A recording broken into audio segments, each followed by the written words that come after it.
बाद महाराज अकबर जब महल लौटे तो उन्होंने देखा कि उनका प्रिय गुलदस्ता अपनी जगह पर नहीं है। राजा ने सेवक से उस गुलदस्ते के बारे में पूछा तो सेवक डर के मारे कांपने लगा। सेवक को जल्दी में कोई अच्छा बहाना नहीं सूझा तो उसने कहा कि महाराज, उस गुलदस्ते को मैं अपने घर ले गया हूँ ताकि अच्छे से साफ कर सको। यह सुनते ही अकबर बोले, मुझे तुरंत वो गुलदस्ता लाकर दो। अब सेवक के पास बचने का कोई रास्ता नहीं था। सेवक ने महाराज अकबर को सच बता दिया कि वो गुलदस्ता टूट चुका है। यह सुनकर राजा आग बबूला हो गए। क्रोध में राजा ने उस सेवक को फांसी की सजा सुना दी। राजा ने कहा, झूठ मैं बर्दाश्त नहीं करता हूँ। जब गुलदस्ता टूट ही गया था तो झूठ बोलने की क्या जरूरत थी। अगले दिन इस घटना के बारे में जब सभा में जिक्र हुआ तो बीरबल ने इस बात का विरोध किया। बीरबल बोले कि झूठ हर व्यक्ति कभी न कभी बोलता ही है। किसी के झूठ बोलने से अगर कुछ बुरा या गलत नहीं होता तो झूठ बोलना गलत नहीं है। बीरबल के मुंह से ऐसे शब्द सुनकर अकबर उसी समय बीरबल पर भड़क गए। उन्होंने सभा में लोगों से पूछा कि कोई ऐसा है यहाँ जिसने झूठ बोला हो। सबने राजा को कहा कि नहीं, वो झूठ नहीं बोलते। यह बात सुनते ही राजा ने बीरबल को राज्य से निकाल दिया। दरबार से निकलने के बाद बीरबल ने ठान ली कि वो इस बात को साबित करके रहेंगे कि हर व्यक्ति अपने जीवन में कभी न कभी झूठ बोलता है।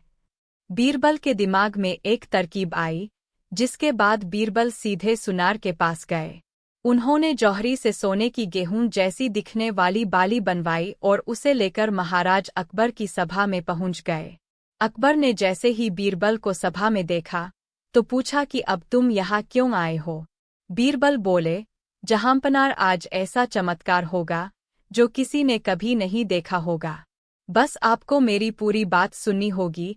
राजा अकबर और सभी सभापतियों की जिज्ञासा बढ़ गई और राजा ने बीरबल को अपनी बात कहने की अनुमति दे दी। बीरबल बोले, आज मुझे रास्ते में एक सिद्ध पुरुष के दर्शन हुए। उन्होंने मुझे यह सोने से बनी गेहूं की बाली दी है और कहा कि इसे जिस भी खेत में लगाओगे वहां सोने की फसल उगेगी। अब इसे लगाने के लिए मुझे आपके राज्य में थोड़ी सी जमीन चाहिए। राजा ने कहा, यह तो बहुत अच्छी बात है, चलो हम तुम्हें जमीन दिला देते हैं। अब बीरबल कहने लगे कि मैं चाहता हूं कि पूरा राज दरबार यह चमत्कार देखे। बीरबल की बात मानते हुए पूरा राज दरबार खेत की ओर चल पड़ा। खेत में पहुंचकर बीरबल ने कहा कि इस सोने से बनी गेहूं की बाली से फसल तभी उगेगी जब इसे ऐसा व्यक्ति लगाए जिसने जीवन में कभी झूठ न बोला हो।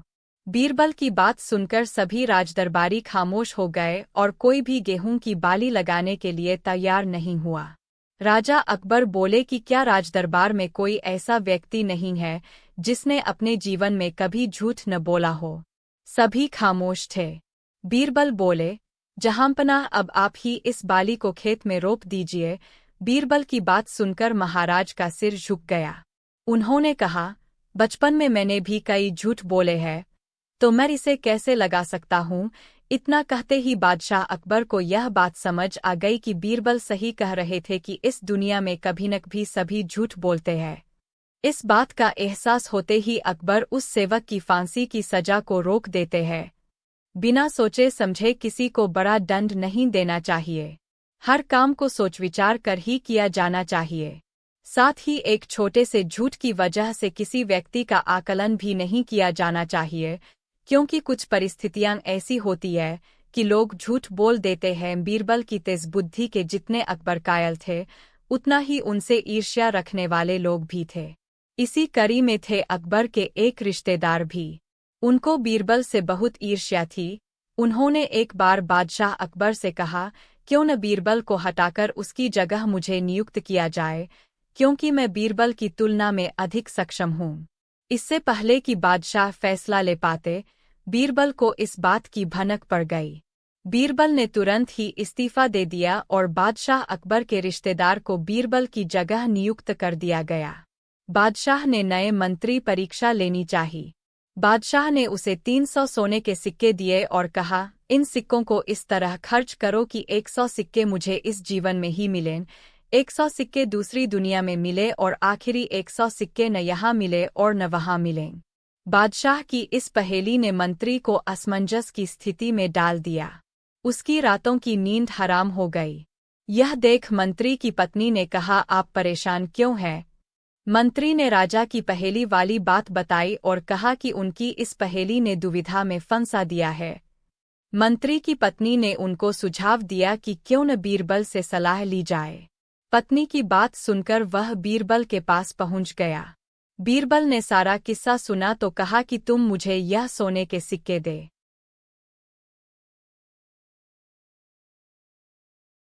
काम को सोच विचार कर ही किया जाना चाहिए।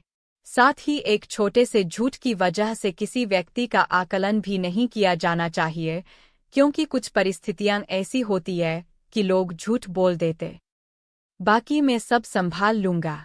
यह अकबर के महल में कई कीमती सजावट की वस्तुएं थीं, लेकिन एक गुलदस्ते से अकबर को खास लगाव था। इस गुलदस्ते को अकबर हमेशा अपनी पलंग के पास रखवाते थे। एक दिन अचानक महाराज अकबर का कमरा साफ करते हुए उनके सेवक से वह गुलदस्ता टूट गया। सेवक ने घबराकर उस गुलदस्ते को जोड़ने की बहुत कोशिश की, लेकिन नाकाम रहा। हारकर उसने टूटा गुलदस्ता कूड़ेदान में फेंक दिया और दुआ करने लगा कि राजा को इस बारे में कुछ पता न चले। अब सेवक के पास बचने का कोई रास्ता नहीं था। सेवक ने महाराज अकबर को सच बता दिया कि वो गुलदस्ता टूट चुका है। यह सुनकर राजा आग बबूला हो गए। क्रोध में राजा ने उस सेवक को फांसी की सजा सुना दी।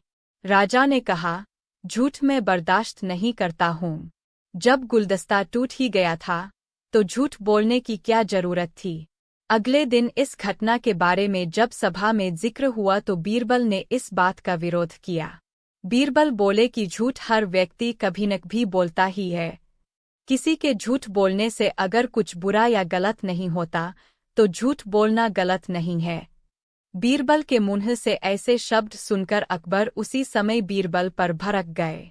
उन्होंने सभा में लोगों से पूछा कि कोई ऐसा है यहाँ जिसने झूठ बोला हो। सबने राजा को कहा कि नहीं, वो झूठ नहीं बोलते। यह बात सुनते ही राजा ने बीरबल को राज्य से निकाल दिया।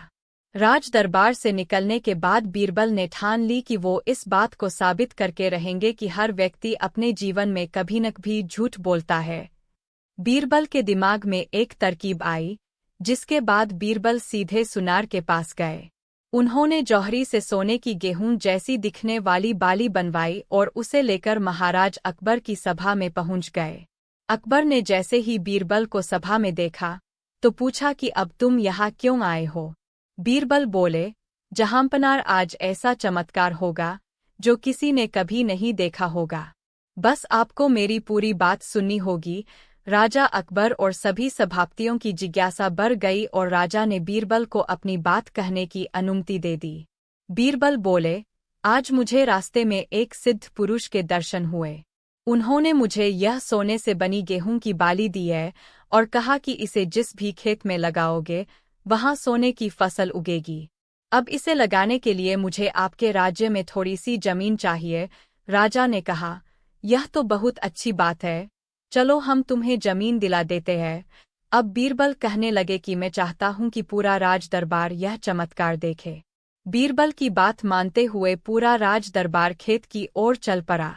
खेत में पहुंचकर बीरबल ने कहा कि इस सोने से बनी गेहूं की बाली से फसल तभी उगेगी जब इसे ऐसा व्यक्ति लगाए जिसने जीवन में कभी झूठ न बोला हो।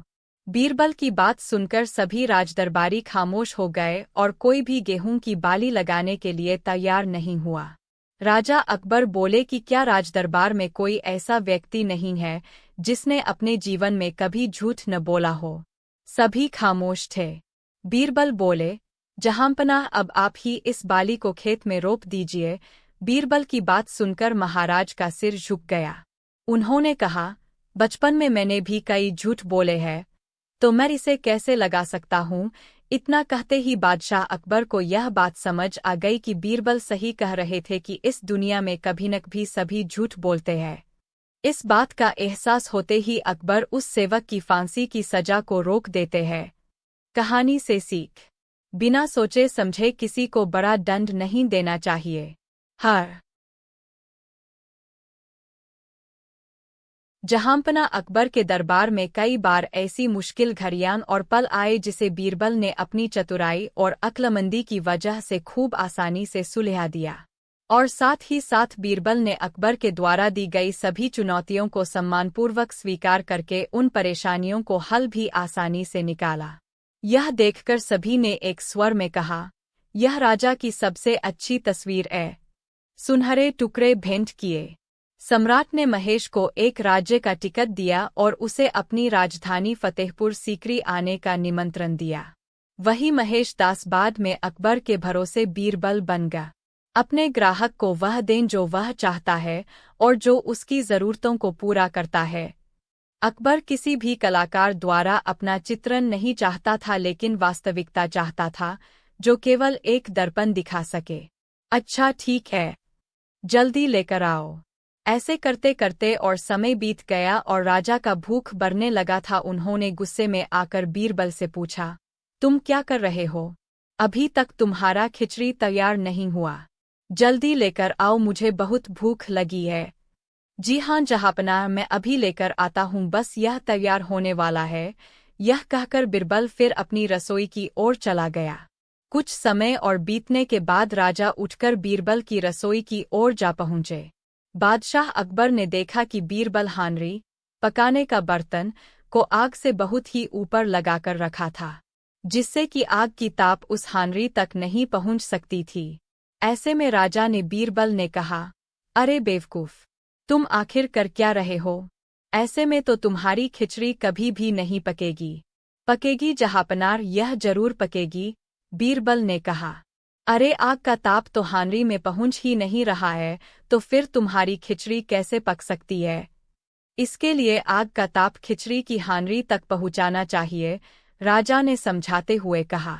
बीरबल ने कहा, जिस तरह से एक छोटा सा दीपक गंगाराम को ताप दे सकता है, तो इस तरह से हांडी को आग से ताप अवश्य ही मिल जाएगा। यह बात सुनकर बादशाह समझ चुके थे कि उन्होंने क्या गलती की थी। तुरंत ही राजा ने बीरबल को कहा, बीरबल, मैं समझ चुका हूँ कि तुम आखिर कहना क्या चाहते हो। मैं तुरंत ही गंगाराम को बुलाकर उसका इनाम उसे दूंगा और मैं तुम्हारा शुक्रिया करता हूँ कि तुमने मेरी गलती को मुझे बताया। तो यह थी बीरबल की खिचड़ी की कहानी। अगर आपको यह अच्छी लगे तो इसे जरूर शेयर करें और कमेंट में हमें इसके बारे में जरूर बताएं। बीरबल की स्वर्ग यात्रा। अकबर बीरबल की कहानी। एक समय की बात है, जब बादशाह अकबर नाई से अपने बाल और दाढ़ी बनवा रहे थे तो नाई बादशाह अकबर की तारीफ पर तारीफ कर रहा था। नाई ने पूछा, जहांपनाह, क्या आप स्वर्ग में रह रहे अपने रिश्तेदारों को याद करते हैं? क्या आपको उनका हालचाल पूछने का मन नहीं करता है? नाई के इतना कहते ही बादशाह अकबर आश्चर्य से पूछते हैं, यह कैसे संभव है? आखिर बिना मरे किसी इंसान को स्वर्ग में कैसे भेज सकते हैं? बादशाह अकबर के कहने पर नाई ने कहा, महाराज, मैं एक ऐसे बाबा को जानता हूँ जो यह करते हैं। बस आप अपने किसी करीबी को स्वर्ग जाने के लिए मना लीजिए। यह सब जानकर बादशाह अकबर अगले दिन सभा में अपने सारे करीबी को बुलाया तो सबने एक मत में कहा, बीरबल से श्रेष्ठ व्यक्ति इस काम के लिए कोई नहीं हो सकता, क्योंकि बीरबल हम सब में सबसे ज्यादा बुद्धिमान और चतुर है। हजार अकबर ने महेश दास को सम्मानित किया और उन्हें की आवश्यकता ही नहीं है। दुनिया की सारी सड़कों के बस दो ही तो मोड़ होते हैं, एक दायां और दूसरा बायां। बीरबल ने शांतभाव से उत्तर दिया। ये उत्तर सुनकर अकबर हंस पड़े। अरे, हमने तो ये सोचा ही नहीं और ठोडरमल को सड़कों के मोड़ों की गणना के लिए भेज दिया। बीरबल, तुम वाकई अक्लमंद हो। अकबर ने बीरबल को इनाम में सोने का हार दिया और फारस के शहंशाह के प्रश्न का उत्तर उन्हें भिजवा दिए। प्रेम। अकबर बीरबल की संपूर्ण कहानियां। एक बार तुर्किस्तान के बादशाह को अकबर की बुद्धि की परीक्षा के लेने का विचार हुआ। उसने एक दूत को पत्र देकर सिपाहियों के साथ दिल्ली भेजा।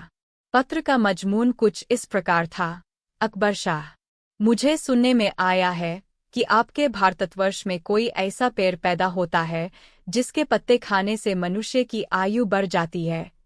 यदि यह बात सच्ची है तो मेरे लिए उस पेड़ के थोड़े पत्ते अवश्य भिजवाएं। बादशाह उस पत्र को पढ़कर विचारमग्न हो गए। फिर कुछ देर तक बीरबल से रायमशवरा कर उन्होंने सिपाहियों सहित उस दूत को कैद कर एक सुदृढ़ किले में बंद करवा दिया। इस प्रकार कैद हुए उनको कई दिन बीत गए तो बादशाह अकबर बीरबल को लेकर उन कैदियों को देखने गया। बादशाह को देखकर उनको अपने मुक्त होने की आशा हुई, परंतु यह बात निर्मूल थी। बादशाह उनके पास पहुंचकर बोले, तुम्हारा बादशाह जिस वस्तु को चाहता है वह मैं तब तक उसे नहीं दे सकूंगा जब तक कि इस सुदृढ़ किले की एक दो ईंट न ढह जाए। उसी वक्त तुम लोग आज़ाद किए जाओगे। खाने पीने की तुम्हें कोई तकलीफ नहीं होगी। मैंने उसका यथाचित प्रबंध करा दिया है। इतना कहकर बादशाह चले गए, परंतु कैदियों की चिंता और बढ़ गई। वे अपने मुक्त होने के उपाय सोचने लगे। उनको अपने स्वदेश के सुखों का स्मरण कर बड़ा दुख होता था। वे कुछ देर तक इसी चिंता में डूबे रहे। अंत में वे ईश्वर की वंदना करने लगे, हे भगवान, क्या हम इस बंधन से मुक्त नहीं किए जाएंगे? क्या हमारा जन्म इस किले में बंद रहकर कष्ट भोगने के लिए हुआ है? आप तो दीनानाथ है, अपना नाम याद कर हम असहायों की भी सुध लीजिए। इस प्रकार वे नित्य प्रार्थना करने लगे। एक दिन कुछ गरीब लोगों ने बीरबल से शिकायत की कि शाही रक्षक भ्रष्ट थे। वे एक शिकायत के साथ सम्राट के दरबार में गए, लेकिन उन रिश्वत लेने वालों ने उन्हें अंदर नहीं जाने दिया। गरीबों की शिकायतों को सुनकर बीरबल चिंतित हुए और उन्होंने खुद इसकी जांच करने का फैसला किया। अगले दिन वह एक फारसी कवि की वेशभूषा में दरबार की ओर चल दिया। दरबार के मुख्य द्वार पर पहुंचने पर उन्होंने पहरेदारों से कहा, मुझे सम्राट के दरबार में ले चलो, मैं उनसे मिलना चाहता हूँ। इस समय हम आपको अंदर नहीं जाने दे सकते, चौकीदार ने कहा। क्यों नहीं? कवि बने बीरबल ने आश्चर्य से पूछा। राजा सलामत अभी भी काम में व्यस्त है, एक गार्ड ने कहा। मैं सम्राट सलामत से मिलने के लिए केवल फारस से भारत आया हूँ। मैं उन्हें कुछ शेर बताना चाहता हूँ जो मैंने उनके लिए विशेष रूप से लिखे हैं। बीरबल ने कहा। गार्ड में से एक ने कहा, अच्छा, हम आपको जाने देंगे, लेकिन एक शर्त है। शेर के कहने पर आपको जो भी इनाम मिलेगा उसका आधा हिस्सा आप हमें देंगे। बीरबल ने तुरंत उनकी शर्त मान ली। वह उन्हें बेनकाब करने के लिए ही वहां आया था। लेकिन एक बात ध्यान में रखना, सम्राट सलामत के दरबार में इस बारे में कुछ मत कहना। तुम पहली बार यहाँ आए हो, इसलिए यहाँ के रीति रिवाजों को नहीं जानते। यहाँ कानून यह है कि इनाम का आधा हिस्सा दिया जाता है।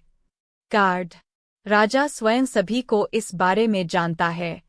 गार्ड ने हॉकी की तरफ इशारा किया। बीरबल ने पहरेदारों की स्थिति पहले ही कबूल कर ली थी, इसलिए वे उसे राजा के दरबार में ले गए। वहां बीरबल ने राजा को कई अद्भुत शेर सुनाए। यहाँ तक कि दरबारी भी उन शेरों को सुने बिना नहीं रह सकते थे। सम्राट ने उनके शेरों की प्रशंसा करते हुए कहा, भाई वाह, हमारे पास आपकी कविता को प्रशंसा देने के लिए आपको पर्याप्त शब्द नहीं मिल रहे हैं। हम आपको आपकी कड़ी मेहनत के लिए पुरस्कृत करना चाहते हैं। हुजूर, क्या मुझे मेरा वांछित इनाम मांगा जा सकता है? बीरबल एक कवि के रूप में बोले। तुम क्या चाहते हो? अकबर ने अपनी तेज आवाज में पूछा। मुझे 100 कोड़े मारना, बीरबल ने कहा। बीरबल की बात सुनकर पूरे दरबार में सन्नाटा छा गया। सभी दरबारी आश्चर्य से एक दूसरे को देखने लगे। बादशाह ने भी विस्मय में पूछा, तुम अपने लिए ऐसा इनाम क्यों मांग रहे हो? जहांपनाह, यह सब इनाम मेरे लिए नहीं है, इसमें मेरे भी हिस्सेदार है। बीरबल ने कहा, जो एक कवि बन गया। तुम्हारा साथी कौन है? राजा को आश्चर्य नहीं हुआ। कौन आपका इनाम साझा करना चाहता है? चौकीदार, हजूर, बीरबल ने कहा। बीरबल ने सारी बातें बता दी कि इस शर्त पर उन्होंने मुझे अंदर जाने दिए। दरोगाए-महल, गार्डों को तुरंत इनाम का चाबुक मिलना चाहिए, सम्राट ने आदेश दिया। फिर उन्होंने बीरबल की ओर मुखातिब होते हुए कहा, हम चाहते हैं कि आप हमारे दरबार में रहे और ऐसे ही सबका मनोरंजन करते रहे। बकरी का खा पीकर भी मोटा न होना। एक बार बादशाह अकबर ने बीरबल और अन्य खास दरबारियों के साथ बैठे खाना खा रहे थे। तभी उनकी नज़र अपने दरबारियों की बढ़ती हुई तोंद की ओर गई और उनको मजाक करने की सूझी। उन्होंने कहा, अगर किसी को तरमाल खाने को मिले तो वह अवश्य ही मोटा हो जाएगा। यह सुनते ही दरबारी भांप गए कि बादशाह अकबर का इशारा उनकी तोंद की तरफ है। उधर बरबल की भी तोंद कुछ समय से थोड़ी निकल आई थी, तो उनको भी बादशाह का यह मजाक कुछ अटपटा सा लगा। बीरबल की नज़रें दरबारियों से मिली तो उनकी शक्ल बता रही थी कि वो बीरबल से कहना चाहते थे कि कृपया आप हमारी और अपनी बेइज्जती का बदला बादशाह से किसी प्रकार लीजिए। बीरबल ने उन्हें आंखों में ही समझा दिया कि वो निश्चित रहें। तब बीरबल बादशाह से बोले, नहीं महाराज, ऐसा बिल्कुल नहीं है। कोई तरमाल खाकर मोटा हो जाएगा, ऐसा निश्चित रूप से नहीं कहा जा सकता। बादशाह अपनी बात बीरबल द्वारा काटे जाने से खिन्न हो गए और बोले, बीरबल, क्या तुम यह साबित कर सकते हो? बीरबल बोले, जी महाराज, मैं यह बिल्कुल साबित कर सकता हूँ। बादशाह ने बगीचे में बंधी हुई बकरी की ओर देखते हुए कहा, तो ठीक है बीरबल, तुम इस बकरी को ले जाओ। इसके खाने पीने के लिए तरमाल का इंतजाम हम करेंगे। हमारे सैनिकों की निगरानी में तुम खुद इसे तरमाल खिलाओगे। 6 महीने के बाद इसका वजन करेंगे। यदि आज के वजन से ज्यादा निकला तो तुम्हारी खैर नहीं, वरना हम तुम्हारी बात मान जाएंगे। बकरी बीरबल के घर भिजवा दी गई। अकबर के विशेष 4 सैनिक तरमाल यानी कि हरे चारे के साथ साथ काजू, बादाम, देसी घी इत्यादि लेकर बकरी के लिए लेकर पहुंच जाते। उन सैनिकों की उपस्थिति में बीरबल को वह सब बकरी को खिलाना होता। जब बकरी पेट खा चुकी होती तभी वो सैनिक वहां से लौटते। इस और उसके छोटे छोटे टुकड़े करवा लिए, मगर बीरबल ने उसे छुआ तक नहीं, वह रोता ही रहा। रोते रोते वह बोला, अब्बा मुझे पूरा गन्न चाहिए। बीरबल का रोना जारी रहा। बादशाह ने हारकर दूसरा गन्ना मंगवाया, मगर बच्चा बने बीरबल रोते रोते बोले, यह गन्ना मुझे नहीं चाहिए, मुझे तो पहले वाला ही पूरा गन्ना चाहिए। यह सुनकर बादशाह झल्ला उठे। उन्होंने कहा, बकवास मत कर, चुपचाप चूस ले। कटा हुआ गन्ना अब पूरा कैसे हो सकता है? नहीं, मैं तो पहले वाला गन्ना ही ये लूंगा। बादशाह यह सुनकर क्रोधित हो उठे। अरे है कोई यहाँ? इस बच्चे को यहाँ से ले जाओ। बीरबल हंस पड़े। बादशाह को स्वीकार करना पड़ा कि बच्चों को संभालना वास्तव में बहुत मुश्किल काम है। आदमी जो गधा है, नैतिक के साथ बीरबल कहानी आवश्यकता ही नहीं है। दुनिया की सारी सड़कों के बस 2 ही तो मोड़ होते हैं, एक दानिया और दूसरा बाया। बीरबल ने शांत भाव से उत्तर दिया। ये उत्तर सुनकर अकबर हंस पड़े। अरे, हमने तो ये सोचा ही नहीं और ठोडरमल को सड़कों के मोड़ों की गणना के लिए भेज दिया। बीरबल, तुम वाकई अक्लमंद हो। अकबर ने बीरबल को इनाम में सोने का हार दिया और फारस के शहंशाह के प्रश्न का उत्तर उन्हें भिजवा दिए। परेम अकबर बीरबल की संपूर्ण कहानियां। एक बार तुर्किस्तान के बादशाह को अकबर की बुद्धि की परीक्षा के लेने का विचार हुआ। उसने एक दूत को पत्र देकर सिपाहियों के साथ दिल्ली भेजा।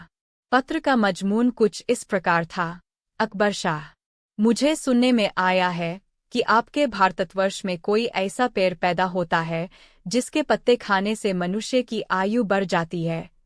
यदि यह बात सच्ची है तो मेरे लिए उस पेड़ के थोड़े पत्ते अवश्य भिजवाएं। बादशाह उस पत्र को पढ़कर विचारमग्न हो गए।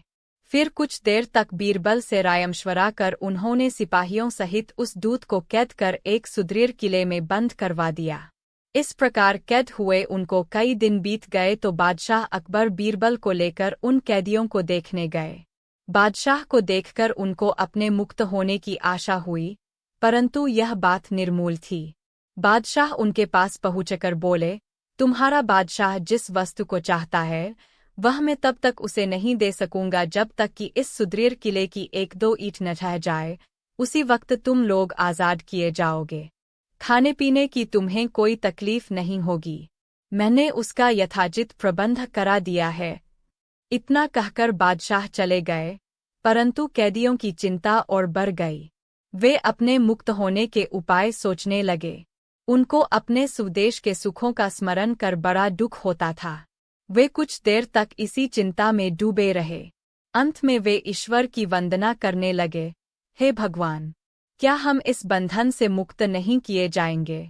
क्या हमारा जन्म इस किले में बंद रहकर कष्ट भोगने के लिए हुआ है?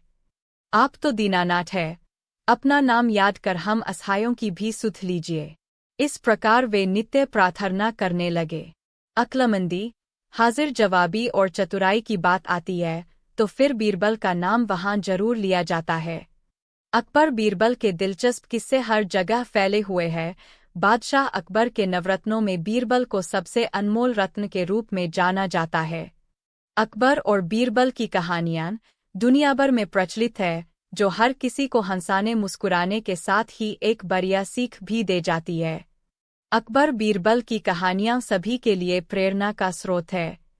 जहांपना अकबर के दरबार में कई बार ऐसी मुश्किल घड़ियां और पल आए जिसे बीरबल ने अपनी चतुराई और अक्लमंदी की वजह से खूब आसानी से सुलझा दिया।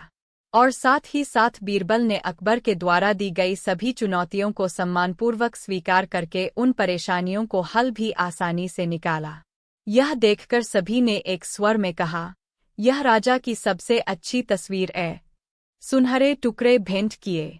सम्राट ने महेश को एक राज्य का टिकट दिया और उसे अपनी राजधानी फतेहपुर सीकरी आने का निमंत्रण दिया। वही महेश दास बाद में अकबर के भरोसे बीरबल बन गया। अपने ग्राहक को वह दें जो वह चाहता है और जो उसकी ज़रूरतों को पूरा करता है। अकबर किसी भी कलाकार द्वारा अपना चित्रण नहीं चाहता था, लेकिन वास्तविकता चाहता था, जो केवल एक दर्पण दिखा सके।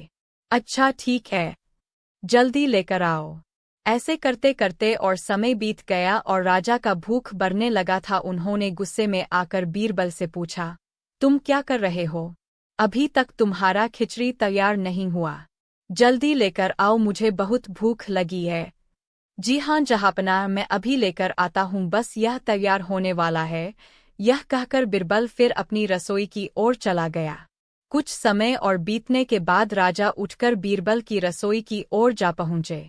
बादशाह अकबर ने देखा कि बीरबल हांडी, पकाने का बर्तन, को आग से बहुत ही ऊपर लगाकर रखा था, जिससे कि आग की ताप उस हांडी तक नहीं पहुंच सकती थी। ऐसे में राजा ने बीरबल ने कहा, अरे बेवकूफ, तुम आखिर कर क्या रहे हो? ऐसे में तो तुम्हारी खिचड़ी कभी भी नहीं पकेगी। पकेगी जहांपनाह, यह जरूर पकेगी, बीरबल ने कहा। अरे आग का ताप तो हांडी में पहुंच ही नहीं रहा है, तो फिर तुम्हारी खिचड़ी कैसे पक सकती है? इसके लिए आग का ताप खिचड़ी की हांडी तक पहुंचाना चाहिए, राजा ने समझाते हुए कहा। बीरबल ने कहा, जिस तरह से एक छोटा सा दीपक गंगाराम को ताप दे सकता है, तो इस तरह से हांडी को आग से ताप अवश्य ही मिल जाएगा। यह बात सुनकर बादशाह समझ चुके थे कि उन्होंने क्या गलती की थी। तुरंत ही राजा ने बीरबल को कहा, बीरबल, मैं समझ चुका हूँ कि तुम आखिर कहना क्या चाहते हो। मैं तुरंत ही गंगाराम को बुलाकर उसका इनाम उसे दूंगा, और मैं तुम्हारा शुक्रिया करता हूँ कि तुमने मेरी गलती को मुझे बताया। तो यह थी बीरबल की खिचड़ी की कहानी। अगर आपको यह अच्छी लगे तो इसे जरूर शेयर करें और कमेंट में हमें इसके बारे में जरूर बताएं। बीरबल की स्वर्ग यात्रा। अकबर बीरबल की कहानी। एक समय की बात है, जब बादशाह अकबर नाई से अपने बाल और दाढ़ी बनवा रहे थे तो नाई बादशाह अकबर की तारीफ पर तारीफ कर रहा था। नाई ने पूछा, जहांपनाह, क्या आप स्वर्ग में रह रहे अपने रिश्तेदारों को याद करते हैं? क्या आपको उनका हालचाल पूछने का मन नहीं करता है? नाई के इतना कहते ही बादशाह अकबर आश्चर्य से पूछते हैं, यह कैसे संभव है? आखिर बिना मरे किसी इंसान को स्वर्ग में कैसे भेज सकते हैं? बादशाह अकबर के कहने पर नाई ने कहा, महाराज, मैं एक ऐसे बाबा को जानता हूँ जो यह करते हैं। बस आप अपने किसी करीबी को स्वर्ग जाने के लिए मना लीजिए। यह सब जानकर बादशाह अकबर अगले दिन सभा में अपने सारे करीबी को बुलाया तो सबने एक मत में कहा, बीरबल से श्रेष्ठ व्यक्ति इस काम के लिए कोई नहीं हो सकता, क्योंकि बीरबल हम सब में सबसे ज्यादा बुद्धिमान और चतुर है। के जीवन पर भरोसा करते हैं? हाँ, मैं करता हूँ, राजा ने जवाब दिए। क्या आपको कभी यह जानने की इच्छा नहीं हुई कि आपके पूर्वज स्वर्ग में कैसे रह रहे हैं? नाई ने पूछा। कई बार मेरे मन में आया, पर कैसे पता लगाया जाए? मुझे इसका कोई तरीका नहीं पता। राजा ने बता दिया, हुजूर, मुझे मालूम है कि मुझे स्वर्ग में कैसे जाना है। कुछ आने वाले महात्माओं ने मुझे यह विधि बताई थी। आप सिर्फ वही चुनें जिसे आप पूर्वजों की खोज के लिए भेजना चाहते हैं। वह व्यक्ति निश्चित रूप से बहुत बुद्धिमान होना चाहिए। नाई ने कहा, बीरबल, और कौन? मैं उसे स्वर्ग भेजूंगा। राजा ने चिरपरिचित रंग से कहा, लेकिन एक बात बताओ, यह सब कैसे होगा? बहुत आसान है, हुजूर। एक चिता जलाई जाएगी। बीरबल को लाठी से ढका जाएगा और उन्हें लाठी से ढका जाएगा। जब चिता धुधु कर जलने लगेगी तो बीरबल महाराज अपने धुएं के साथ जन्नत में पहुंचेंगे। नाई ने अपने होंठ चबाते हुए कहा। बादशाह समझ गया कि नाई बीरबल को नुकसान पहुंचाने के लिए यह सब बकवास कर रहा था, लेकिन उसे बीरबल की क्षमता पर पूरा भरोसा था, इसलिए उन्हें किसी बात की चिंता नहीं थी। उसी शाम उन्होंने बीरबल को अपने महल में बुलाया और उन्हें पूरी बात बताई। बीरबल ने हल्की मुस्कान के साथ पूरी बात सुनी। समय देखिए, इस बार मैं नाई महाराज का सामना कर रहा हूँ। सम्राट हंस पड़ा। बीरबल ने अपने होंठ चबाते हुए कहा, इसे पछतावा होगा। नाई इसे पछताएगा। अच्छा, मैं कुछ दिनों के बाद चिता पर चढ़ जाऊंगा। मुझे कुछ समय दे। बादशाह ने बीरबल को पूछने के लिए समय दिया। बीरबल अपने गुप्तचरों से पता लगाता है कि चिता का स्थान कहाँ था जहां नाई ने उन्हें जलाने की योजना बनाई थी। उसने चुपके से उस चिता के नीचे से अपने घर तक एक सुरंग खोदी। जब उनकी तैयारी पूरी हो गई तो उन्होंने घोषणा की कि वे चिता पर चढ़ने के लिए तैयार है। नाई खुद बीरबल को अपनी देखरेख में साइट पर ले गया। बीरबल उस अंतिम संस्कार की चिता में बैठ गए। फिर चिता को आग लगा दी गई। बीरबल सुरंग के रास्ते चुपचाप घर लौट आया। बारबर जो की खुशी की कोई सीमा नहीं थी। उसे एहसास हो रहा था कि उसने बीरबल के ठिकाने को उसकी चतुराई। बीरबल के प्रतिद्वंद्वी दरबारी भी बहुत खुश थे। उन्होंने अदालत में बीरबल के पद को लेने की योजना भी शुरू की। अपने घर में कुछ हफ्ते बिताने के बाद बीरबल एक दिन अचानक दरबार घर में रहने के दौरान उन्होंने न तो अपने बाल काटे थे और न ही मुंडन कराया था। उन्हें देखते ही राजा खुशी से झूम उठे और उनका स्वागत करते हुए बोले, आओ बीरबल, आओ। जन्नत में हमारे रिश्तेदारों की क्या हालत है? जहांपनाह, स्वर्ग में सब कुछ ठीक है। आपके रिश्तेदार भी मस्ती में है। वहाँ तुम्हारे पिता और दादा तुम्हारे लिए प्रार्थना करते हैं। वैसे स्वर्ग में सुख सुविधाओं की कमी नहीं है।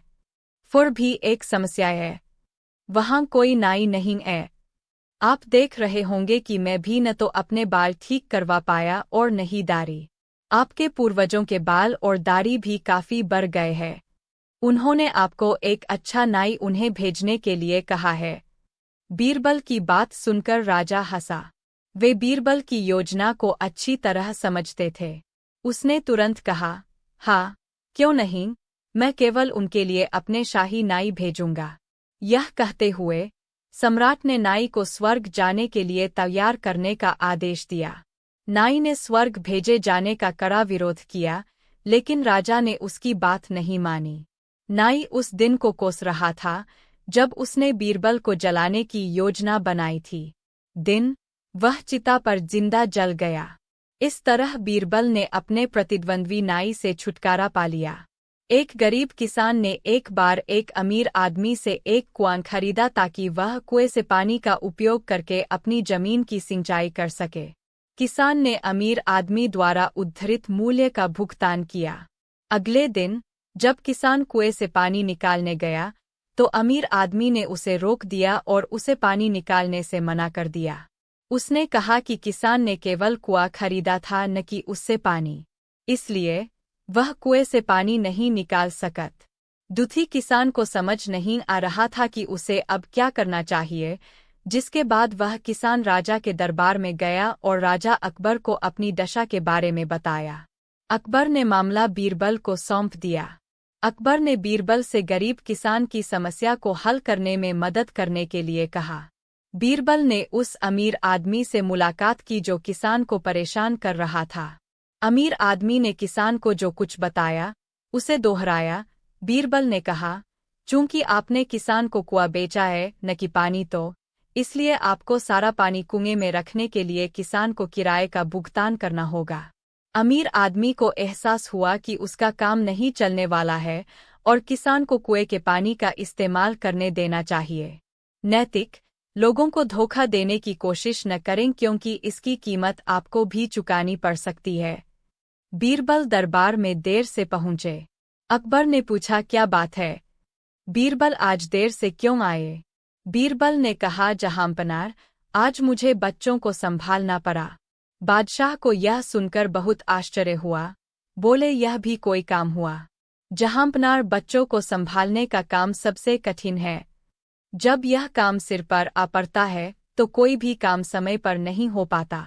बादशाह बाले, बीरबल, बच्चों को बहलाना तो सबसे आसान काम है। उनके हाथ में कोई खाने की चीज दे दो या कोई खिलौना थमा दो, बस काम बन गया। बीरबल ने कहा, बादशाह, आपको इसका अनुभव नहीं है, इसलिए आपको यह काम आसान लगता है। जब आप यह साफ साफ अनुभव करेंगे तो आपको मेरी बात समझ में आ जाएगी। चलिए, मैं छोटे बच्चे का अभिनय करता हूँ और आप मुझे बहला कर देखिए। अकबर तुरंत राजी हो गए। बीरबल छोटे बच्चे की तरह रोने लगे। अब्बा, मुझे दूध चाहिए। बादशाह ने फौरन दूध मंगवा लिया। दूध पीने के बाद बीरबल ने कहा, अब मुझे गन्ना चूसना है। बादशाह ने गन्ना मंगवाया। प्रकार 6 महीने भी बीत गए और वह दिन भी आ पहुंचा जब बीरबल को उस बकरी को लेकर दरबार में उपस्थित होना था। बीरबल उस बकरी को दरबार में लेकर आ गए।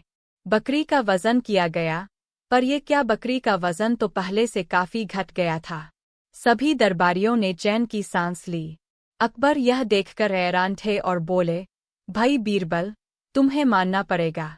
आखिर हम हारे, तुम जीते, पर यह तो बताओ कि तुमने यह किया कैसे? बीरबल बोले, बहुत सरल था महाराज। जहां आपका मानना था कि तरमाल खाने से किसी की तोंद निकल आती है, वही मेरा मानना था। सेहत में सुधार केवल बेफिक्री के खाने से ही आता है। आपके सैनिकों के सामने तरमाल खिलने के बाद मैं इस बकरी को चिड़ियाघर में शेर के पिंजरे से बांध आता था। जहां शेर पिंजरे में होने की वजह से इसे खा तो नहीं पाता था, पर इस पर बार बार झपटता रहता था। शेर के बार बार इस पर झपटने से यह सारी रात बिना सोए बहुत डरी सहमी रहती थी, जिसके कारण ये मोटी होने के बजाय दुबली होती गई। अकबर समझ गए कि एक बार फिर बीरबल ने उनको अपनी बुद्धिमत्ता का परिचय दे दिया है। अकबर यह सोच ही रहे थे, तभी बीरबल ने कहा, गुस्ताखी माफ जहांपनार, पर तोंद तो आपकी भी निकल आई है। बीरबल की बात सुनकर सभी दरबारी मन ही मन मुस्कुराने लगे और बादशाह अकबर कहकहा लगाकर हंसने लगे। अकबर ने एक बार बीरबल को किसी वजह से बदनाम किया और उसे अपने राज्य से भगा दिया। बीरबल ने एक दूर के गांव जाकर अपनी एक नई पहचान बनाई और एक किसान के रूप में काम करना शुरू कर दिया। कुछ हफ्ते के बाद अकबर ने बीरबल को याद करना शुरू कर दिया और इसलिए अपने सैनिकों से कहा कि वह कहाँ है और उसे वापस राज्य में लाए। सैनिकों ने राज्य के एक छोर से दूसरे छोर तक खोज की, लेकिन बीरबल को नहीं खोज सके। फिर अकबर ने बीरबल को खोजने का विचार बनाया। उसने पूरे राज्य में यह संदेश भेजा कि प्रत्येक गांव के मुखिया को उसे बुद्धि से भरा हुआ एक बर्तन भेजना होगा। जो कोई भी बुद्धि से भरा बर्तन नहीं भेज सकता, वह सोने और हीरे से बर्तन उन्हें भेज सकता है। गांव वाले खड़े हो गए और आश्चर्यचकित हो गए कि अकबर को बुद्धि का बर्तन कैसे भेजा जा। अकबर को लगा कि बीरबल को शहर में वापस लाने का एकमात्र तरीका एक चुनौती ही है। बीरबल के गांव के लोग घोषणा को बेतुका समझ रहे थे और सोच रहे थे कि बर्तन को कैसे भरा जाए। बीरबल ने मदद करने के लिए कदम बढ़ाया और राजा को जो वह चाहते थे उसे देने का एक तरीका सोचा।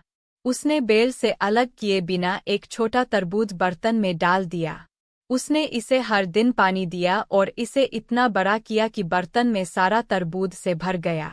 फिर बीरबल ने तरबूज को बेल से अलग किया और बर्तन के साथ राजा के पास भेजा। उस पर एक निर्देश था, यदि आप सावधानी से बिना कटे तरबूज को बाहर निकालते हैं तो आपको बर्तन में बुद्धि मिल सकती है। अकबर ने महसूस किया कि केवल बीरबल ही बर्तन भेज सकता था। उन्होंने स्वयं गांव की यात्रा की और बीरबल को वापस राजधानी ले आ। नैतिक, यहाँ तक कि सबसे कठिन सवालों का जवाब बड़ी चतुराई से दिया जा सकता है अगर आप अलग सोचते हैं तो। बादशाह अकबर का बर्बर बीरबल से बहुत ईर्ष्या करता था। वह बीरबल को नुकसान पहुंचाने के लिए कुछ भी करने को तैयार था। एक दिन उसने बीरबल को रास्ते से हटाने के लिए एक योजना बना। एक दिन जब वह सम्राट को शेविंग कर रहा था तो उसने उससे कहा, हजारे आला, क्या आप इस धरती के बाद आदेश दिया कि वह गधे की रस्सी को बीरबल के हाथ में थमा दे। फिर बादशाह ने बीरबल से कहा, यदि गधा इतना बुद्धिमान है तो इसे ले जाओ और महीने भर में पढ़ा लिखा कर वापस ले आओ। बीरबल को समझते देर न लगी कि यदि वह इस काम में विफल हो गए तो नतीजा क्या होगा। ठीक 1 महीने बाद उसी गधे की रास थामे बीरबल दरबार में हाजिर हुए। बादशाह ने पूछा, क्या गधा पर लिख गया है? हाँ, जहांपनाह, कहते हुए उन्होंने एक मोटी सी पोथी गधे के सामने रख दी। गधा जुबान से पोथी के पन्ने पलटता चला गया और 30वें पन्ने पर पहुंचकर जोर जोर से रेंकने लगा। बादशाह और सभी दरबारी चकित रह गए। तुमने यह चमत्कार कैसे किया? बादशाह ने पूछा। बीरबल ने बड़ी शान के साथ समझाया, जहांपनाह, पहले रोज मैंने मुट्ठी भर घास पोथी की जिल्द और पहले पन्ने के नीचे रख दी। दूसरे दिन मैंने घास दूसरे पन्ने पर रख दी और पोथी बंद कर दी। गधे ने उसे खोलकर घास खा ली। फिर रोजाना इसी तरह से आगे के पन्ने पलटने लगा, लेकिन जिस पन्ने पर घास नहीं मिलती तो गधा गुस्से से रेंकने लगता। आयु बढ़ाने वाला पेड़। अकबर बीरबल की कहानियां हिंदी में बच्चों के लिए। एक बार तुर्किस्तान के बादशाह को अकबर की बुद्धि की परीक्षा के लेने का विचार हुआ। उसने एक एलची को पत्र देकर सिपाहियों के साथ दिल्ली भेजा।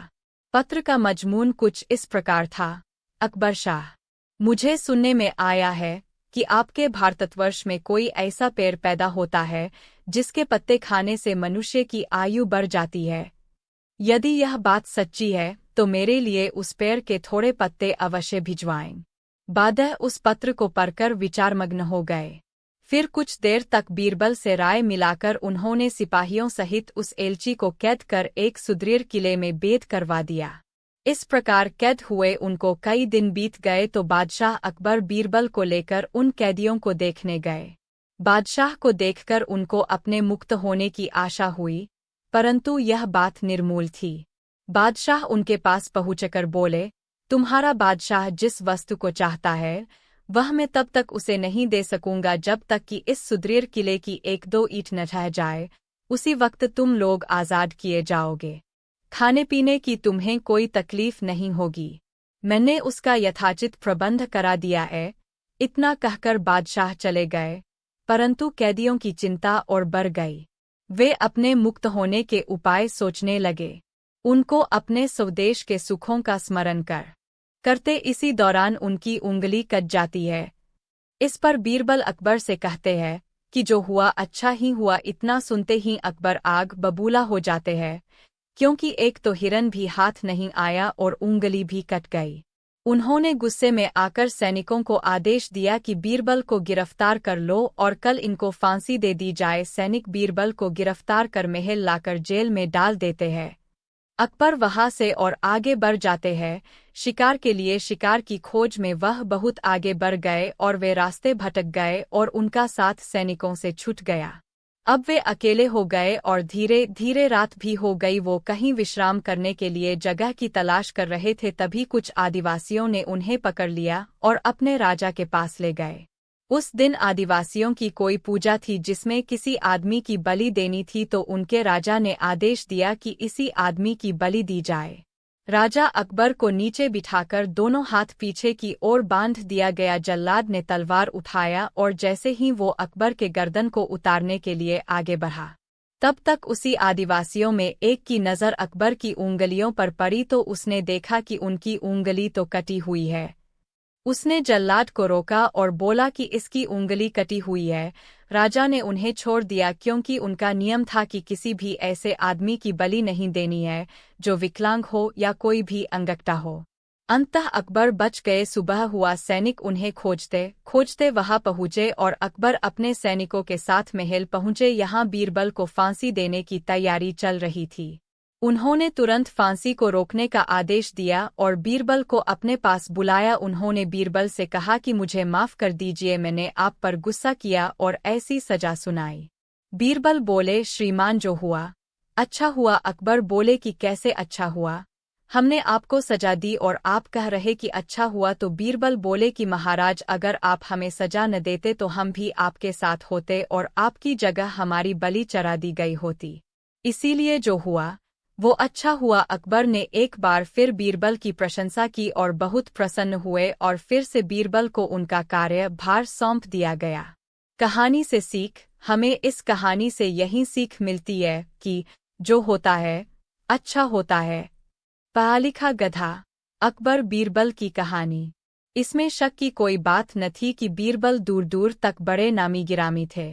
एक दिन वह अकबर के साथ दरबार में बैठे थे, तभी टैक्स चोरों से जब्त की गई चीजों में एक बड़ा गधा भी दरबार में हाजिर किया गया।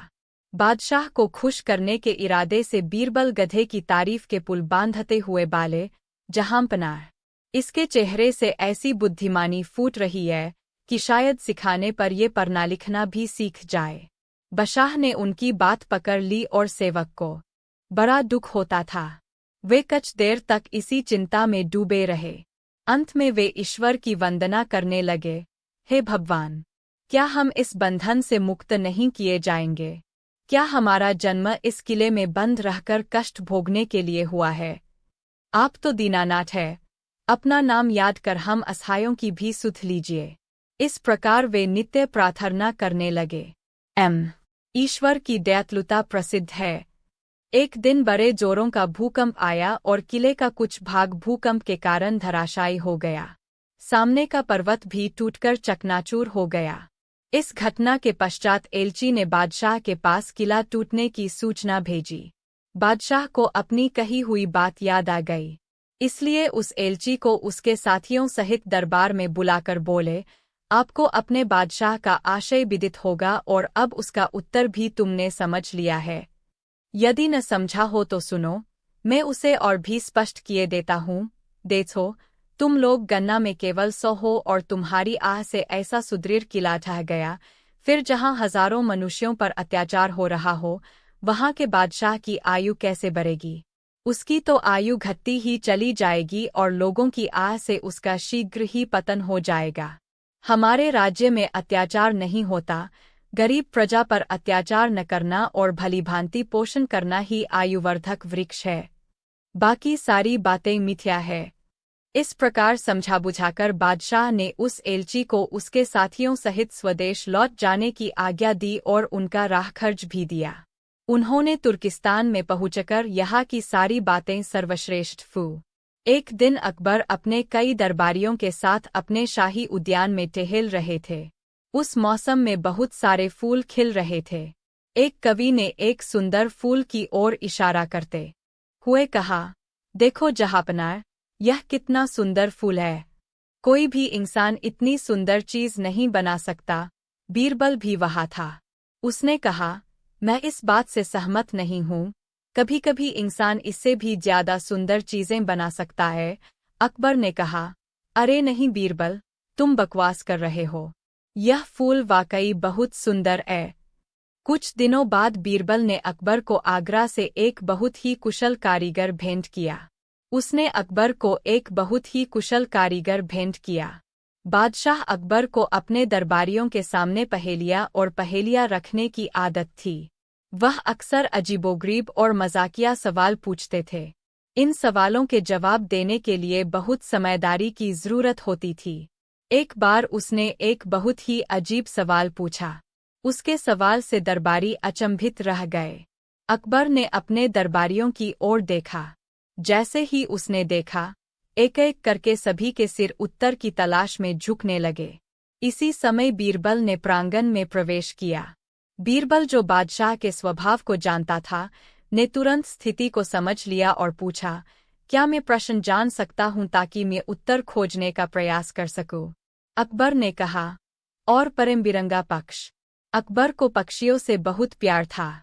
एक दिन एक पक्षी पकड़ने वाला उसके राज्य में आया। उसके पास एक बहुत ही रंगीन पक्षी था। पक्षी पकड़ने वाले ने बादशाह अकबर से कहा कि यह पक्षी न केवल मोर की तरह रंगीन है, बल्कि यह उसकी तरह नाच भी सकता है और उड़ भी सकता है। पक्षी पकड़ने वाले को तुरंत 50 सोने के सिक्के मिले। वह जल्दी जल्दी राज्य छोड़कर चला गया। जब पक्षी पकड़ने वाला चला गया तो बीरबल ने बादशाह से कहा, यह पक्षी मोर की तरह नाच नहीं सकता और इसने कई महीनों से स्नान नहीं किया है। बीरबल ने आगे सुझाव दिया, मैं इसे नहला दूं और एक गिलास पानी मांगा। बीरबल की खिचड़ी। एक दफा शहंशाह अकबर ने घोषणा की कि यदि कोई व्यक्ति सर्दी के मौसम में नर्मदा नदी के ठंडे पानी में घुटनों तक डूबा रहकर सारी रात गुजार देगा, उसे भारी भरकम तोहफे से पुरस्कृत किया जाएगा। एक गरीब धोबी ने अपनी गरीबी दूर करने की खातिर हिम्मत की और सारी रात नदी में घुटने पानी में खिठुरते बिताई और जहांपनाह से अपना इनाम लेने पहुंचा। बादशाह अकबर ने उससे पूछा, तुम कैसे सारी रात बिना सोए खड़े खड़े ही नदी में रात बिताए? तुम्हारे पास क्या सबूत है? धोबी ने उत्तर दिया, जहांपनाह, मैं सारी रात नदी छोर के महल के कमरे में जल रहे दीपक को देखता रहा और इस तरह जागते हुए सारी रात नदी के शीतल जल में गुजारी। तो इसका मतलब यह हुआ कि तुम महल के दिए की गर्मी लेकर सारी रात पानी में खड़े रहे और इनाम चाहते हो। सिपाहियों, इसे जेल में बंद कर दो, बादशाह ने क्रोधित होकर कहा। बीरबल भी दरबार में था। उसे यह देख बुरा लगा कि बादशाह नाहक ही उस गरीब पर जुल्म कर रहे हैं। बीरबल दूसरे दिन दरबार में हाजिर नहीं हुआ, जबकि उस दिन दरबार की एक आवश्यक बैठक थी। बादशाह ने एक खादिम को बीरबल को बुलाने भेजा। खादिम ने लौटकर जवाब दिया, बीरबल खिचड़ी पका रहे हैं और वह खिचड़ी पकते ही उसे खाकर आएंगे। जब बीरबल बहुत देर बाद भी नहीं आए तो बादशाह को बीरबल की चाल में कुछ संदेह नजर आया। वे खुद तफ्तीश करने पहुंचे। बादशाह ने देखा कि एक बहुत लंबे से डंडे पर एक घड़ा बांधकर उसे बहुत ऊंचा लटका दिया गया है और नीचे जरा सा आग जल रहा है। पास में बीरबल आराम से खटिये पर लेटे हुए है। बादशाह ने तमक्कर पूछा, यह क्या तमाशा है? क्या ऐसी भी खिचड़ी पकती है? बीरबल ने कहा, माफ करें जहांपनाह, जरूर पकेगी। वैसी ही पकेगी जैसी कि धोबी को महल के दिए की गर्मी मिली थी। बादशाह को बात समझ में आ गई। उन्होंने बीरबल को गले लगाया और धोबी को रिहा करने और उसे इनाम देने का हुक्म। बीरबल ने नगर में लिंढोरा पिटवा दिया कि बादशाह सलामत एक भोज करने जा रहे हैं। उसके लिए सारी प्रजा से अनुरोध है कि कल सुबह दिन निकलने से पहले हर आदमी एक एक लोटा दूध डाल दे। कराहे रखवा दिए गए हैं, उनमें हर आदमी दूध डाल जाए। हर आदमी ने यही सोचा कि जहां इतना दूध इकट्ठा होगा, वहां उसके एक लोटे पानी का क्या पता चलेगा। हर आदमी कराहों में पानी डाल गया। सुबह जब अकबर ने उन कराही को देखा जिनमें जनता से दूध डालने को कहा गया था, तो दंग रह गए। उन कराहों में तो केवल सफेद पानी था। अकबर को वस्तुस्थिति का पता चल।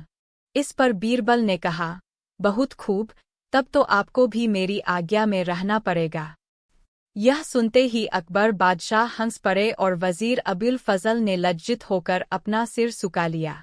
किसकी दाढ़ी की आग। बादशाह अकबर की यह आदत थी कि वह अपने दरबारियों से तरह तरह के प्रश्न किया करते थे। एक दिन बादशाह ने दरबारियों से प्रश्न किया, अगर सबकी दाढ़ी में आग लग जाए, जिसमें मैं भी शामिल हूं, तो पहले आप किसकी दाढ़ी की आग बुझाएंगे? हुजूर की दाढ़ी की। सभी सभासद एक साथ बोल पड़े।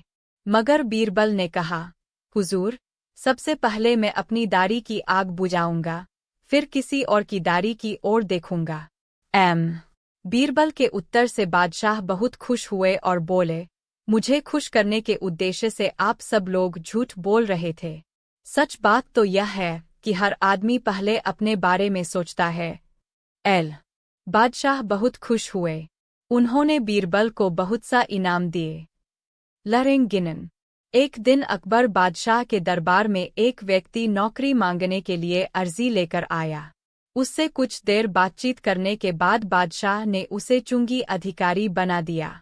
बीरबल, जो पास ही बैठा था, यह सब देख रहा था। उस आदमी के जाने के बाद वह बोला, यह आदमी जरूरत से ज्यादा चालाक जान पड़ता है, बेईमानी किए बिना नहीं रहेगा। थोड़े ही समय के बाद अकबर बादशाह के पास उस आदमी की शिकायतें आने लगीं कि वह प्रजा को काफी परेशान करता है तथा रिश्वत लेता है। अकबर बादशाह ने उस आदमी का तबादला एक ऐसी जगह करने की सोची जहां उसे किसी भी प्रकार की बेईमानी का मौका न मिले। उन्होंने उसे घुड़साल का मुंशी मुकर्रर कर दिया। उसका काम था घोड़ों की लीद उठवाना। मुंशीजी ने वहां भी रिश्वत लेना आरंभ कर दिया। मुंशीजी साइसों से कहने लगे कि तुम घोड़ों को दाना कम खिलाते हो, इसलिए मुझे लीद तौलने के लिए भेजा गया है। यदि तुम्हारी लीद तौल में कम बैठी तो अकबर बादशाह से शिकायत कर दूंगा। इस प्रकार मुंशीजी प्रत्येक घोड़े के हिसाब से 1 रुपया लेने लगे। अकबर बादशाह को जब इस बात का पता चला तो उन्होंने मुंशीजी को यमुना की लहरें गिनने का काम दे दिया। वहां कोई रिश्वत व बेईमानी का मौका ही नहीं था। लेकिन मुंशीजी ने वहां भी अपनी अक्त के घोड़े दौड़ा दिए। उन्होंने नावों को रोकना आरंभ कर दिया कि नाव रोको, हम लहरें गिन रहे हैं। नावों को 2-3 दिन रुकना पड़ता था। नाव वाले बेचारे तंग आ गए। उन्होंने मुंशीजी को 10 रुपये देना आरंभ कर दिया। अकबर बादशाह को जब इस बात का पता लगा तो उन्होंने लिखकर आज्ञा दी, नावों को रोको मत, जाने दो। उस मुंशी ने उस लिखित में थोड़ा सुधार कर टंगवा दिया, नावों को रोको मत, जाने दो, और वसूली करने लगे। अंततः बादशाह को उस मुंशी को सार्वजनिक सेवा से बाहर करना ही पड़ा। कौन किसका नौकर। जब कभी दरबार में अकबर और बीरबल अकेले होते थे तो किसी न किसी बात पर बहस छिड़ जाती थी। एक दिन बादशाह अकबर बैंगन की सब्जी की खूब तारीफ कर रहे थे। बीरबल भी बादशाह की हाँ में हाँ मिला रहे थे। इतना ही नहीं, वह अपनी तरफ से भी 2-4 वाक्य बैंगन की तारीफ में कह देते थे। अचानक बादशाह अकबर के दिल में आया कि देखें बीरबल अपनी बात को कहाँ तक निभाते हैं। यह सोचकर बादशाह बीरबल के सामने बैंगन की बुराई करने लगे। बीरबल भी उनकी हाँ में हाँ मिलाने लगे कि बैंगन खाने से शारीरिक बीमारियां हो जाती है इत्यादि। बीरबल की बात सुनकर बादशाह अकबर हैरान हो गए और बोले, बीरबल, तुम्हारी इस बात का यकीन नहीं किया जा सकता। कभी तुम बैंगन की तारीफ करते हो और कभी बुराई करते हो। जब हमने इसकी तारीफ की तो तुमने भी इसकी तारीफ की, और जब हमने इसकी बुराई की तो तुमने भी इसकी बुराई की। आखिर ऐसा क्यों? बीरबल ने नरम लहजे में कहा, बादशाह सलामत, मैं तो आपका नौकर हूँ, बैंगन का नौकर नहीं। किसकी नेमत। बादशाह अकबर प्राय भेष बदलकर सैर के लिए निकला करते थे। एक दिन वह बीरबल के साथ भेष बदलकर शहर से बाहर एक गांव में पहुंचे। वहां बादशाह ने देखा कि एक कुत्ता रोटी के टुकड़े को, जो कई दिनों की हो जाने की वजह से सूख कर काली पड़ गई थी, चबाचबाकर खा रहा था। अचानक बादशाह को दिल लगी करने की सुई। वह बोले, बीरबल। लेकिन मुंशीजी ने वहां भी अपनी अक्त के घोड़े दौड़ा दिए। उन्होंने नावों को रोकना आरंभ कर दिया कि नाव रोको, हम लहरें गिन रहे हैं। नावों को 2-3 दिन रुकना पड़ता था। नाव वाले बेचारे तंग आ गए। उन्होंने मुंशीजी को 10 रुपये देना आरंभ कर दिया। अकबर बादशाह को जब इस बात का पता लगा तो उन्होंने लिखकर आज्ञा दी, नावों को रोको मत, जाने दो। उस मुंशी ने उस लिखित में थोड़ा सुधार कर टंगवा दिया, नावों को रोको मत, जाने दो, और वसूली करने लगे। अंततः बादशाह को उस मुंशी को सार्वजनिक सेवा से बाहर करना ही पड़ा। कौन किसका नौकर। जब कभी दरबार में अकबर और बीरबल अकेले होते थे तो किसी न किसी बात पर बहस छिड़ जाती थी। एक दिन बादशाह अकबर बैंगन की सब्जी की खूब तारीफ कर रहे थे। बीरबल भी बादशाह की हाँ में हाँ मिला रहे थे। इतना ही नहीं, वह अपनी तरफ से भी 2-4 वाक्य बैंगन की तारीफ में कह देते थे। अचानक बादशाह अकबर के दिल में आया कि देखें बीरबल अपनी बात को कहाँ तक गया। चोर की दाढ़ी में तिनका। बादशाह अकबर बीरबल से अक्सर अजीब सवाल तो पूछते ही थे, लेकिन एक दिन उन्होंने बीरबल को छकाने की एक तरकीब खोज निकाली। उन्होंने अपनी बेशकीमती अंगूठी छिपाकर एक सरदार को दे दी और उससे बात छुपाकर रखने के लिए कहा। जब बीरबल उनके पास आए तो बादशाह ने कहा, आज हमारी अंगूठी खो गई है। सुबह तो वह हमारे पास ही थी। शौच जाते वक्त मैंने उतार कर रख दी और जब वापस लौटा तो देखा कि अंगूठी गायब है। बीरबल चुपचाप सुनते रहे। बादशाह ने आगे कहा, मुझे यकीन है कि यह काम महल के ही किसी व्यक्ति का हुए। बाहरी आदमी ऐसी हिम्मत नहीं कर सकता। बीरबल, तुम ज्योतिष शास्त्र बखूबी जानते हो, आथा चोर का पता लगाओ। बीरबल ने उस जगह का पता पूछा जहां उन्होंने शौच जाने से पहले अंगूठी रखी थी। बादशाह अकबर ने एक अलमारी की ओर इशारा किया। बीरबल ने उस अलमारी के पास जाकर उससे कान लगाकर कुछ देर बाद हटा लेने का नाटक किया। देखने से यह लगता था जैसे वह कोई बात सुनने की कोशिश कर रहा है। कुछ देर बाद बीरबल ने बादशाह की तरफ देखकर कहा, अलमारी साफ बताती है कि जिसके पास अंगूठी है उसकी दाढ़ी में तिनका है। बीरबल की बात को जब पास ही बैठे सरदार ने सुना जिसको बादशाह ने अंगूठी दी थी, तो यह घबराकर अपना मुंह और दाढ़ी टटोलने लगा। बीरबल पहले से ही चौकन्ने थे। सरदार की हरकत उनसे छिपी नहीं रह सकी। फौरन ही बीरबल ने उस सरदार को पकड़कर बादशाह के सामने पेश किया और कहा, जहांपनार, आपकी अंगूठी के चोर यही है। यह बात बादशाह पहले से ही जानते थे।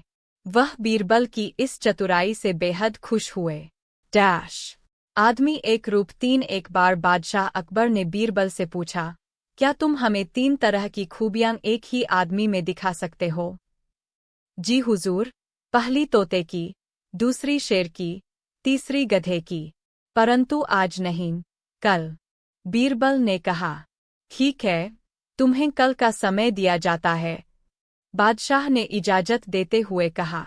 अगले दिन बीरबल एक व्यक्ति को पालकी में डालकर लाया और उसे पालकी से बाहर निकाला। फिर उस आदमी को शराब का एक पैग दिया। शराब पीकर वह आदमी डरकर बादशाह से विनती करने लगा, हुजूर, मुझे माफ कर दो, मैं एक बहुत गरीब आदमी हूँ। बीरबल ने बादशाह को बताया, यह तोते की बोली है। कुछ देर बाद उस आदमी को एक पैग और दिया तो वह नशे में बादशाह से बोला, अरे जाओ, तुम दिल्ली के बादशाह हो तो क्या, हम भी अपने घर के बादशाह हैं। हमें ज्यादा नखरे मत दिखाओ। बीरबल ने बताया, यह शेर की बोली है। कुछ देर बाद उस आदमी को एक पैग और दिया तो वह नशे में एक तरफ गिर गया और नशे में ऊटपटांग बड़बड़ाने लगा। बीरबल ने उसे एक लात लगाते हुए बादशाह से कहा, हुजूर, यह गधे की बोली है। बादशाह बहुत खुश हुए। उन्होंने बीरबल को बहुत सा इनाम दिए। लहरेंगिन। एक दिन अकबर बादशाह के दरबार में एक व्यक्ति नौकरी मांगने के लिए अर्जी लेकर आया। उससे कुछ देर बातचीत करने के बाद बादशाह ने उसे चुंगी अधिकारी बना दिया। बीरबल, जो पास ही बैठा था, यह सब देख रहा था। उस आदमी के जाने के बाद वह बोला, यह आदमी जरूरत से ज्यादा चालाक जान पड़ता है, बेईमानी किए बिना नहीं रहेगा। थोड़े ही समय के बाद अकबर बादशाह के पास उस आदमी की शिकायतें आने लगीं कि वह प्रजा को काफी परेशान करता है तथा रिश्वत लेता है। अकबर बादशाह ने उस आदमी का तबादला एक ऐसी जगह करने की सोची जहां उसे किसी भी प्रकार की बेईमानी का मौका न मिले। उन्होंने उसे घुड़साल का मुंशी मुकर्रर। मुंशीजी ने वहां भी रिश्वत लेना आरंभ कर दिया। मुंशीजी साइसों से कहने लगे कि तुम घोड़ों को दाना कम खिलाते हो, इसलिए मुझे लीद तौलने के लिए भेजा गया है। यदि तुम्हारी लीद तौल में कम बैठी तो अकबर बादशाह से शिकायत कर दूंगा। इस प्रकार मुंशीजी प्रत्येक घोड़े के हिसाब से 1 रुपया लेने लगे। अकबर बादशाह को जब इस बात का पता चला तो उन्होंने मुंशीजी को यमुना की लहरें गिनने का काम दे दिया। वहां कोई रिश्वत व बेईमानी का मौका ही नहीं था। लेकिन मुंशीजी ने वहां भी अपनी अक्त के घोड़े दौड़ा दिए। उन्होंने नावों को रोकना आरंभ कर दिया कि नाव रोको, हम लहरें गिन रहे हैं। नावों को 2-3 दिन रुकना पड़ता था। नाव वाले बेचारे तंग आ गए। उन्होंने मुंशीजी को 10 रुपए देना आरंभ कर दिया। अकबर बादशाह को जब इस बात का पता लगा तो उन्होंने लिखकर आज्ञा दी, नावों को रोको मत, जाने दो। उस मुंशी ने उस लिखित में थोड़ा सुधार कर टंगवा दिया, नावों को रोको मत, जाने दो, और वसूली करने लगे। अंततः बादशाह को उस मुंशी को सार्वजनिक सेवा से बाहर करना ही पड़ा। कौन किसका नौकर। जब कभी दरबार में अकबर और बीरबल अकेले होते थे तो किसी न किसी बात पर बहस छिड़ जाती थी। एक दिन बादशाह अकबर बैंगन की सब्जी की खूब तारीफ कर रहे थे। बीरबल भी बादशाह